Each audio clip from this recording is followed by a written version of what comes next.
अगर जैसे कि आप कह रही हैं कि आरजेडी जीतेगी इस बार, तो जैसा हम लोग मोस्टली लोग को पता है कि आरजेडी जब एक टाइम थी वहाँ, तो 90s में क्या हाल था बिहार का, ये हमने भी अपने पेरेंट्स से सुना है। तो क्या वो फिर से होगा वैसा ही दहशत? कॉलेज भेजने की जिम्मेदारी जदयू और बीजेपी की है कि आरजेडी की है? बताइए, 2005 में पावर में थे क्या? जितने बच्चे यहाँ पर बैठे हैं सब वो है जो 2005 के बाद कॉलेज गए होंगे। जिम्मेदारी हमारी नहीं है, सरकार से सवाल पूछिए। मैम, ये मैंने सरकारी से पूछा है कि अगर आप जीत गए तो आप क्या करेंगे? इन्होंने तो जो किया सो किया। अकबर की मूर्ति बना के पूजा कीजिए आप लोग।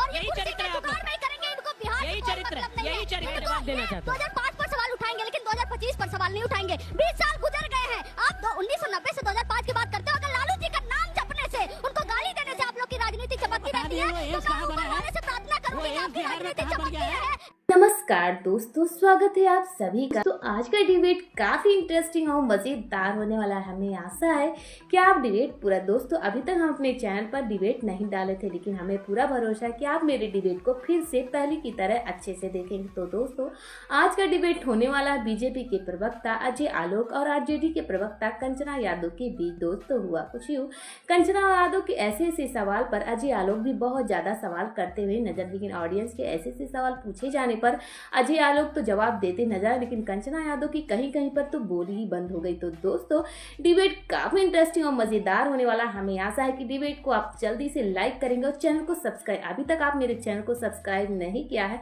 तो जल्दी से जाकर मेरे चैनल को सब्सक्राइब और शेयर करना मत भूलिए, क्योंकि दोस्तों हम ऐसे ही रोज डेली इस डिबेट चैनल पर रोज नए नए डिबेट लाते हैं। हमें पूरा है भरोसा कि आप मेरे डिबेट को पूरा देखेंगे। तो चलिए बिना समय को वेस्ट किए इस डिबेट को जल्द से जल्द स्टार्ट करते हैं। चलो भाई देखो अब मैं क्या करता हूँ। उसमें हजारों खामियां हैं। अभी एक स्वीकारिएगा तभी सुधारिएगा, नहीं तो बस बैठे रहिएगा जैसे बैठे इतने साल। अभी हाल के दिनों में सरकारी स्कूलों को निजी विद्यालयों से बेहतर प्रदर्शन के लिए सराहा गया। मेरा सवाल आरजेडी से है कि अगर जैसे कि आप कह रही हैं कि आरजेडी जीतेगी इस बार, तो जैसा हम लोग मोस्टली लोग को पता है कि आरजेडी जब एक टाइम थी वहाँ, तो 90s में क्या हाल था बिहार का, ये हमने भी अपने पेरेंट्स से सुना है। तो क्या वो फिर से होगा वैसा ही दहशत चलेगा? और दूसरा आप सभी से कि बिहार में कास्ट को लेके इतना क्यों है, मतलब कास्ट इतना क्यों मैटर करता है? क्योंकि हमने देखा है ग्राउंड लेवल पे कि कास्ट इज एवरीथिंग, कोई किसी को नहीं भी सपोर्ट कर रहा है। आपने अपने पेरेंट्स से सुना है या नहीं मैं नहीं जानती, लेकिन आपने भारतीय जनता पार्टी और जदयू से ये बात जरूर सुनी होगी। और मैं अपने पेरेंट्स से सुना है। सुन लीजिए, आपकी जो एज दिख रही है उस हिसाब से मुझे लगता है कि आप कॉलेज में गई होंगी 2000-2005 के बाद गई होंगी, और 2000-2005 के बाद कॉलेज गई हैं, तो आपको कॉलेज भेजने की जिम्मेदारी जदयू और बीजेपी की है कि आरजेडी की है? बताइए, 2005 में हम पावर में थे क्या? जितने बच्चे यहाँ पर बैठे हैं सब वो है जो 2005 के बाद कॉलेज गए होंगे। जिम्मेदारी हमारी नहीं है, सरकार से सवाल पूछिए। मैम, ये मैंने सरकारी से पूछा है कि अगर आप जीत गए तो आप क्या करेंगे? इन्होंने तो जो किया सो किया। जल्दी अजय जी, हमारे मुख्यमंत्री नीतीश कुमार जी का तो ये ट्रैक रिकॉर्ड रहा है कि जब जब सबसे कम पॉसिबिलिटीज होती है, प्रोबेबिलिटी होती है, तभी वो पलटी मारते हैं। और कहते हैं कि नहीं पलटेंगे तो तभी पलटी मारते हैं और तभी तख्ता पलट हो जाता है बिहार का। तो डर लग रहा है इस बार, क्या सीन है? हिल रहे हैं हम लोग।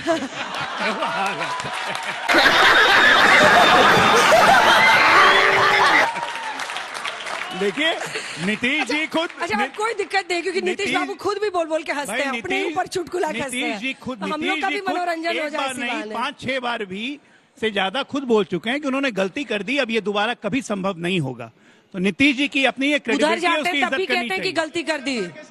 अब ठीक है, ये तो सर बीती बातें उसारिए, आगे देखिए बढ़िया आएगा, सब कुछ अच्छा समय आने वाला है। अब एक बात याद दिलाता हूं अंजना जी, जैसे बिहार में जंगल राज का एक दृश्य आप लोग को याद करवाता हूं। 2020 में जब एग्जिट पोल आया था अंजना जी के साथ, एक मिनट सरकार बने रहती है, ये बहुत जरूरी है भाई साहब। जब बीजेपी 2020 में अंजना जी के साथ एग्जिट पोल हम लोग कर रहे थे, हम लोग हार रहे थे, एनडीए हार रही थी, आरजेडी की सरकार बन रही थी। अंजना जी आपको याद होगा एग्जिट पोल के बाद क्या हुआ, इनके एग्जिट पोल में आरजेडी की सरकार बन गई। उसके बाद अचानक पटना के हर चौक चौराहे पे गाय गाय गाय गाय मुरठिया बांध के 3 बाइक, गाड़ी रोक के फुल वॉल्यूम पे म्यूजिक, और पुलिस ऐसे बैठ के देख रही है। यह हाल था, उन्होंने दिखाया था जंगल राज का दर्पण। काउंटिंग 2 दिन के बाद थी, जिसने भी वोट दिया था ना सिहर गया था, यही आने वाला है बिहार में। क्या फिर ये आना चाहिए, हाँ या ना? मेरा सवाल एनडीए अलायंस से है सर। 2005 से लेके अभी तक आप भाजपा और जेडीयू का जो मिला के जो गठबंधन चल रहा है बिहार में, वहीं 2017 में आप यूपी में आए तो यूपी में इतना विकास हुआ सर, बिहार के साथ ऐसा सौतेलापन क्यों? आपका भाजपा का अगर सीएम कैंडिडेट नहीं, इसलिए आप बिहार को विकास नहीं कर रहे। बिहार से आज भी पलायन हो रहा है। मैं पलायन करके यहाँ पे नोएडा में पढ़ रहा हूँ। देखिए, सबसे पहली बात मैंने शुरू में कहा था कि पढ़ने के लिए पलायन नहीं कहते हैं, अच्छे एजुकेशन के लिए लोग जाते हैं, नंबर 1।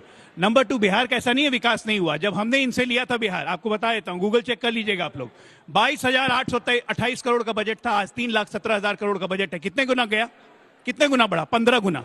उसके बाद आप और सुनिए, प्रति व्यक्ति आय 5,828, आज प्रति व्यक्ति आय बिहार की 68,000 है, 8 टाइम्स बढ़ी है। ऐसा नहीं है विकास नहीं हुआ। एयरपोर्ट बिहार में एक सवाल लूंगी, आज 4 से ले आइए पीछे। सर, अभी तक हमने जितनी भी बातें सुनी वो या तो तेजस्वी यादव जी के नाम से हैं या नीतीश जी के नाम से हैं। तो क्या बिहार में लड़ाई फेस वैल्यू की चल रही है या डेवलपमेंट की चल रही है? मेरा सवाल ये है कि अब आप जैसे कि उसने पूछा, आप बोले कि आप हिल रहे हैं, डर रहे हैं, तो आप नीतीश कुमार को छोड़ क्यों नहीं देते? आपके पास कोई और नेता नहीं है जो बिहार का विकास करे? मेरा सवाल पैनल के सभी सम्मानित सदस्यों से ये है कि जिस तरह गुंडे और माफिया मिलकर वहाँ पे सरकार चला रहे हैं, तो क्या ये चीज नेताओं को और सिविल सर्वेंट्स को समझ नहीं आती कि वो मिलकर एक अच्छी सरकार और विकास के लिए काम कर सकते हैं? मेरा सवाल बीजेपी से ये है कि आज भी बिहार में सबसे बड़ा मुद्दा ये है कि गरीबी, तो आप वहाँ पे बिहार में सरकार बनाने के बाद क्या रोजगार देने वाले हैं वहाँ की? शुरू कीजिए, आपसे शुरू करते हैं, सबसे ज्यादा बीजेपी से ही सवाल है। देखिए, सबसे पहली बात आपको बता देते हैं कि ऐसा नहीं है कि बिहार में बीजेपी के पास नेता नहीं है, लेकिन जब गठबंधन में हम जाते हैं तो एक प्रायर कमिटमेंट होती है कि हम आपके लीडरशिप में जा रहे हैं। जैसे अभी हम लोगों ने कमिटमेंट किया कि हम लोग नीतीश जी के लीडरशिप में चुनाव लड़ने जा रहे हैं। अब जहां तक रही नेता बनने की बात, आप लोग बताइए, तो योगी आदित्यनाथ को कोई जानता था कि वो मुख्यमंत्री उम्मीदवार हैं 2017 में? बीजेपी ने बनाया उनको, और आज कोई उनके लीडरशिप पे क्वेश्चन कर सकता है? उनसे बढ़िया मुख्यमंत्री कोई है पूरे देश में? मतलब ये इशारा अब योगी आदित्यनाथ के बाद में देवेंद्र फडणवीस कर रहे हैं, ये इशारा आप राजस्थान में आइए, ये आप एक्सपायर्ड पीस हो चुके हैं महाराज, बिहार में क्या बोल रहे हैं? देखिए एक्सपायर्ड हो गए, बहुत छोटा सा 35 अभी मजा आएगा ना, 36 साल हो गया, 36 साल में अधेड़ हो जाता है। आपकी मृत्यु भी अधेड़ हो गई है बिहार में। छोड़िए, आपसे क्या बात करनी है? लालू जी के बेटे, अरे इररिलेवेंट है अखिलेश चाचा, आप जब डिप्टी सीएम आपकी पार्टी, तो इम्तिहान हुआ तो कोई पर्चा लीक नहीं हुआ बिहार में। 1.5 और एक बात आप लोग ऐसे कंक्लूड करते वक्त एक बात बताए, नौकरी मिली। और चाहने वाले भारतीय जनता पार्टी के लोग चाहते हैं कि बीजेपी उन्नति करे, करती रहेगी। अंजना जी, मैं एक सवाल, एक बच्ची ने सवाल पूछा था, मैं जवाब देना चाह रही हूँ। पूछ रही थी कि आप लोग आएंगे तो क्या करेंगे? हम लोग आएंगे तो एक काम कतई नहीं करेंगे कि हम पिछली सरकारों को ही सिर्फ दोष देते जाए। हम आगे बढ़ेंगे, हम आगे काम करेंगे। आप अधिकार रखते हैं कि हमसे सवाल करें। हम नहीं कहेंगे कि औरंगजेब ने ये कर दिया, ये नीतीश कुमार जी ने क्यों नहीं कहेंगे औरंगजेब के बारे में? औरंगजेब ने ये किया, क्यों नहीं कहेंगे? यही तो गलत है। देखिए आ गई वापस पुष्टिकरण पे। औरंगजेब को नहीं कोसेंगे, औरंगजेब को नहीं कोसेंगे। औरंगजेब इनका साधक था, इनके आराध्य हैं औरंगजेब, इनके आराध्य हैं औरंगजेब। औरंगजेब नहीं कहेंगे हम, साफ साफ कह रही है पब्लिक शो पे, नेशनल टीवी पे, आज तक में औरंगजेब को नहीं कोसेंगे। उनकी मूर्ति बनवा के पूजा कीजिए आप लोग, सब कुछ औरंगजेब की मूर्ति बना के, अकबर की मूर्ति बना के पूजा कीजिए आप लोग।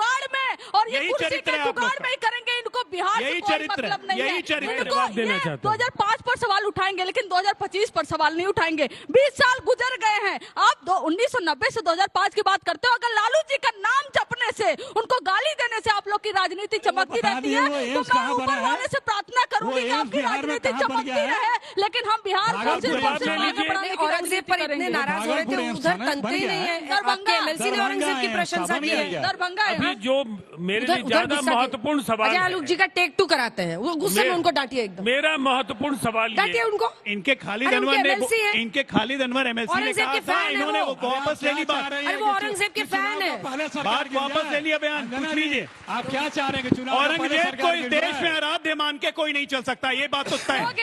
लालू प्रसाद यादव का नाम जपने से आप लोग को वोट मिलेगा या काम पे मिलेगा? काम के नाम पर गिनाने का है क्या आपके पास? देखिए, बिहार के उस काले दौर को कोई याद नहीं करना चाहता है, हम भी नहीं करना चाहते हैं।